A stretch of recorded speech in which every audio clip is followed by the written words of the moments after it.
अमळनेर नगर परिषदेचे नूतन लोकनियुक्त नगराध्यक्ष 1 जानेवारी 2026 रोजी आपला पदभार स्वीकारणार असून पदग्रहण समारंभासाठी अमळनेर शहरातील व्यापारी, सामाजिक, सांस्कृतिक, राजकीय, धार्मिक घटकांना आमंत्रित करणार असून पालकमंत्री गुलाबराव पाटील यांच्यासह शिवसेनेचे नेते, आमदार उपस्थित राहणार असल्याचे माजी आमदार शिरीषदादा चौधरी यांनी सांगितले।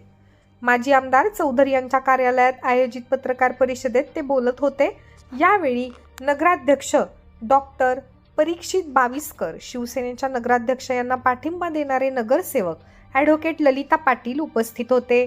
यावेळी माजी आमदार शिरीषदादा यांनी बोलताना सांगितले की निकालानंतर शहरात संभ्रमाचे वातावरण निर्माण झाले होते, त्यावर खुलासे करण्यासाठी पत्रकार परिषदेचे आयोजन करण्यात आल्याचे सांगितले। अपक्ष नगरसेवकांनी अमळनेर शहराच्या विकासासाठी सेनेला साथ दिली आहे, कोणताही घोडेबाजार यासाठी झाला नाही असे सांगत स्वीकृत नगरसेवकांची संख्या वाढावी यासाठी 2 गट जिल्हाधिकाऱ्यांकडे नोंदणी केल्याचे त्यांनी यावेळी सांगितले। 24 तास पाणी पुरवठा देणारी योजना आपल्या कार्यकाळात मंजूर झाली असून तिचा शेवट देखील आम्हीच पूर्ण करू। जास्तीची करवाढ रद्द करू, तसेच निवडणुकीत देण्यात आलेली सर्व आश्वासने पूर्ण करणार असल्याचे चौधरी सांगितले। निवडणुकीत भाजपच्या खासदार स्मिताताई वाघ, माजी आमदार कृषीभूषण साहेबराव पाटील यांनी अप्रत्यक्ष मदत केल्याने त्यांचे देखील चौधरी यांनी आभार मानले। गटनेतेपदी निवड झालेले महेश देशमुख यांनी देखील बोलताना सांगितले की जनतेने सुज्ञ निर्णय दिला आहे। त्रिशंकू निकाल लागला असला तरी विकासासाठी 6 नगरसेवकांचा गट डॉक्टर बाविस्कर यांच्यासोबत ठामपणे उभे राहिल्याचे सांगितले। तर डॉक्टर परीक्षित बाविस्कर यांनी बोलताना सांगितले की हा विजय माझा नसून जनतेचा आहे। अमळनेरकरांनी दिलेल्या प्रेमाबद्दल मी ऋणी आहे। पाणी पुरवठा, स्वच्छता, आरोग्य आणि रस्ते या विषयांना प्राधान्य देणार असल्याचे सांगितले। यावेळी गटनेते पंकज चौधरी, महेश देशमुख, नगरसेवक रवी पाटील, सूरज परदेशी, साहेबराव पवार, कैलास पाटील, भरतसिंग परदेशी, रामकृष्ण पाटील, तुळशीराम हटकर, सुदेश धनकर, अनिल महाजन, पंकज भोई यांच्यासह निवडून आलेले नूतन नगरसेवक त्याचप्रमाणे कार्यकर्ते उपस्थित होते। सूत्रसंचालन पंकज चौधरी यांनी केले, तर आभार नवीद शेख यांनी मानले। माजी आमदार शिरीषदादा चौधरी यांनी पत्रकार परिषदेतून विद्यमान आमदार अनिलदादा पाटील यांच्यावर जोरदार प्रहार केला आहे। निवडणुकीत अमळनेरमध्येच नव्हे तर नंदुरबारमध्ये पाटा पाडायला जाणार अशा वल्गना आमदार पाटील यांनी केल्या होत्या। त्यावर बोलताना चौधरी यांनी सांगितलं की नंदुरबारमध्ये राष्ट्रवादीचा एकही नगरसेवक निवडून आला नाही। इतकंच नव्हे तर संपूर्ण खानदेशात राष्ट्रवादीचा दारुण पराभव झाला। पाहुयात ते नेमके काय म्हणाले। आमदारच विविध गोष्टींचा वल्गना करत राहिले होते। तुम्ही त्यांच्या भाषणे ऐकलं असेल, सगळं ऐकलं असेल की अमळनेर मध्ये प्रचार करायचा आहेच म्हणे, पण नंदुरबारला पाटा पाडायला जायचंय।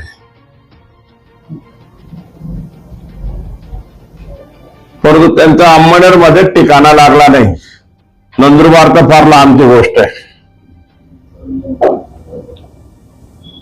नंदुरबार मध्ये एकाचा पाटा पडायला लागला माझ्या, तो 2 मुलं माझे निवडून आले। तू काय एकाचा पाटा पाडणार, काय करणार? आमदारांनी फार मोठ्या वल्गना केल्या होत्या की उत्तर महाराष्ट्रामध्ये आमचे 125 ते 150 नगरसेवक निवडून येतील, परंतु उत्तर महाराष्ट्रामध्ये आणि नंदुरबार आणि अमळनेरचा विचार केला तर नंदुरबार मध्ये 30 आणि इथं 12 म्हणजे 35 नगरसेवक, 30 आणि 40 45 नगरसेवक तर आमच्या शिवसेनेच्या चिन्हावरचे झालेले। बाकी अपक्षाची जोड आलेली आहे। एकही नगरसेवक राष्ट्रवादीच्या नंदुरबार मध्ये निवडून आलेला नाहीये। तळोद्याचा विचार केला तर तळोद्याचाही जो नगराध्यक्षांची टीम बसलेली ती माझ्या भाचा आहे। शिवसेनेमध्ये आम्ही त्यांना घेत होतो, पण स्थानिक राजकारणामुळे माननीय कोकाटे साहेबांजवळ माझे चांगले संबंध आहेत, माझे मैत्रीचे संबंध आहेत आणि कोकाटे साहेबांना लावून आम्ही तळोद्याच्या राष्ट्रवादीमध्ये पूर्ण पॅनल निवडून आणलेलं आहे. तर या हिशोबाने या महाशयांचा कुठेही काळी मात्र संबंध येत नाही. एवढंच काय, त्यांच्या ज्या मिसेस उभ्या होत्या त्यांना तिथं आता मतदानाचं गणित घेतलं तरी आमच्या उमेदवाराला 700 ते 800 मत आहेत. म्हणजे तिथेही त्यांना विरोधात आहे. अजून आम्ही थोडा जोर लावला असता, हे लावला असता तर त्यांच्या शहरामध्ये त्यांच्या वलय राहिला नाही. घरचंच काही नाहीये त्यांच्याकडे, आणि बाहेर कुठं पाटा पाडायला जाणार ते. पहिले घर सांभाळा, नंतर बाहेर जा.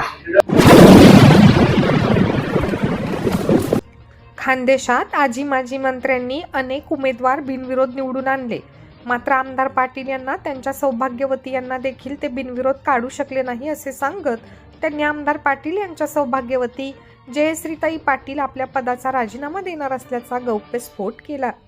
त्यामुळे आगामी काळात त्या खरोखर राजीनामा देतात का याकडे जनतेचे लक्ष लागले आहे. काय, त्यांच्या ज्या मिसेस उभ्या होत्या त्यांना तिथं आता मतदानाचं गणित घेतलं तरी आमच्या उमेदवाराला 700 ते 800 मत आहेत.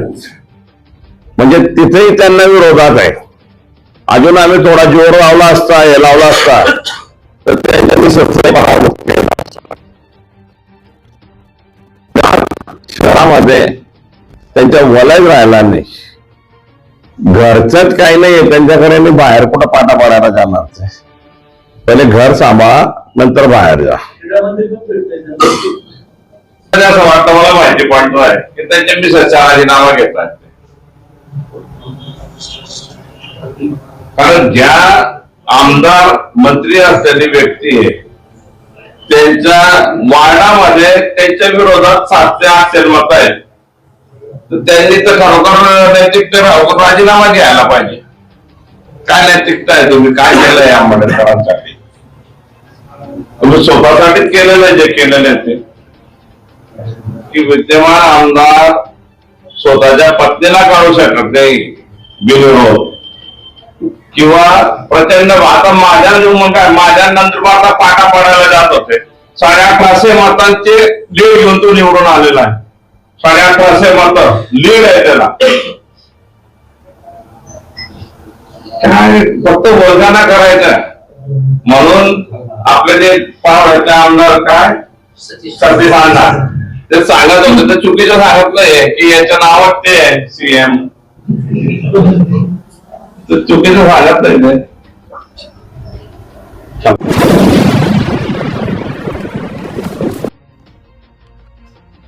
खाशी मंडळाची निवडणूक 4 जानेवारी रोजी प्रताप महाविद्यालयात सकाळी 8 ते सायंकाळी 5 या वेळेत होणार आहे.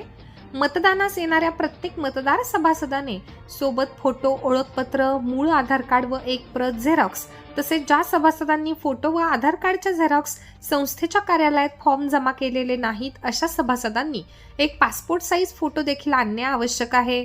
मतदाराने ओळखीसाठी शासन मान्यता प्राप्त असलेले ओळखपत्र, आधार कार्ड, मतदान कार्ड, पॅन कार्ड इत्यादी आणावे. अध्यक्षपदासाठी 1, विश्वस्त पदासाठी 1 व उपाध्यक्ष पदासाठी 2 मते देण्याचा अधिकार आहे. त्यापेक्षा जास्त मते दिल्यास मतपत्रिका बाद होईल. तसेच कार्यकारी मंडळ सदस्य पदासाठी 8 मते देण्याचा अधिकार आहे. त्यापेक्षा अधिक मते दिल्यास मतपत्रिका बाद होईल याची सर्व सभासद, पेट्रन, व्हाईस पेट्रन, फेलो यांनी नोंद घ्यावी. मतदारांना महाविद्यालयाच्या मुख्य प्रवेशद्वारातून प्रवेश देण्यात येणार आहे व महाविद्यालयाच्या कार्यालयासमोरील प्रांगणात वाहन पार्किंग करून मुख्य प्रवेशद्वारातून संख्याशास्त्र विभागाकडून मतदान केंद्रात प्रवेश करून मतदान झाल्यावर मतदारास सायकल स्टँड बाजूच्या रस्त्याने किंवा प्रताप हॉस्पिटलच्या समोरील प्रवेशद्वारातून बाहेर जाण्याचा मार्ग राहील याची सर्व उमेदवार व मतदारांनी नोंद घ्यावी असे निवडणूक समितीने कळवले आहे.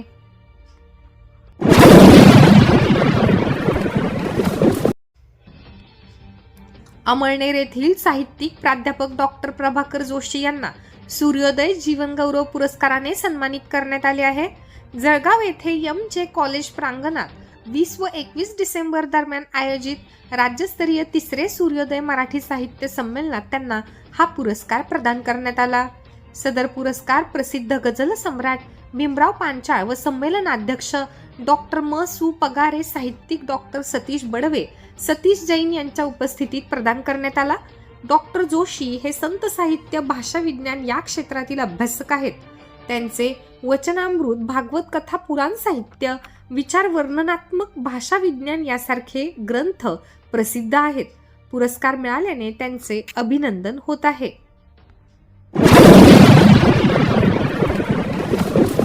अमळनेर विश्व हिंदू परिषद बजरंग दलाच्या वतीने बजरंग दलाचे पहिले शौर्य संचलन रविवारी 28 रोजी अमळनेर शहरात आयोजित करण्यात आले आहे. यावेळी हभप सुरेशजी महाराज सार्वेकर, धरणगाव यांची विशेष उपस्थिती राहणार आहे. तर प्रमुख वक्ते म्हणून कृष्णाजी देशमुख, देवगिरी प्रांत बजरंग दल पालक नांदेड यांची दुपारी 3 वाजता मस्कर प्लॉट येथून पथसंचलनास प्रारंभ होऊन सुभाष चौक, तिरंगा चौक, महाराणा प्रताप चौक, रेल्वे स्टेशन, स्वामीनारायण मंदिर येथे समारोप होईल. तरी सर्व स्वाभिमानी राष्ट्रभक्त हिंदू तरुणांनी अवश्य उपस्थित राहावे असे आवाहन विश्व हिंदू परिषद बजरंग दल अमळनेर तर्फे करण्यात आले आहे. दरम्यान ज्यांच्याकडे गणवेश नाही त्यांनी मंगलवेशात यावे असेही जाहीर करण्यात आले आहे.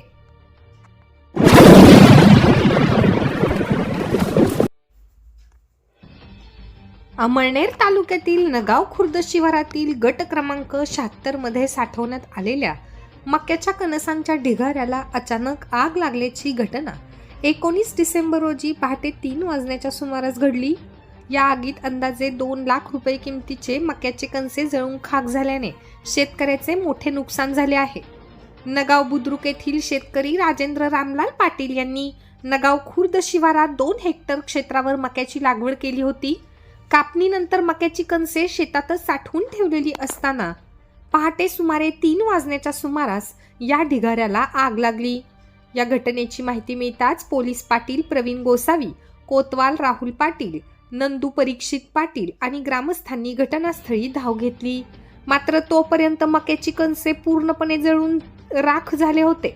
शेतकरी राजेंद्र पाटील यांच्या तक्रारीवरून गुन्हा नोंद करण्यात आला आहे. तपास पोलीस कॉन्स्टेबल विजय भोई हे करीत आहेत.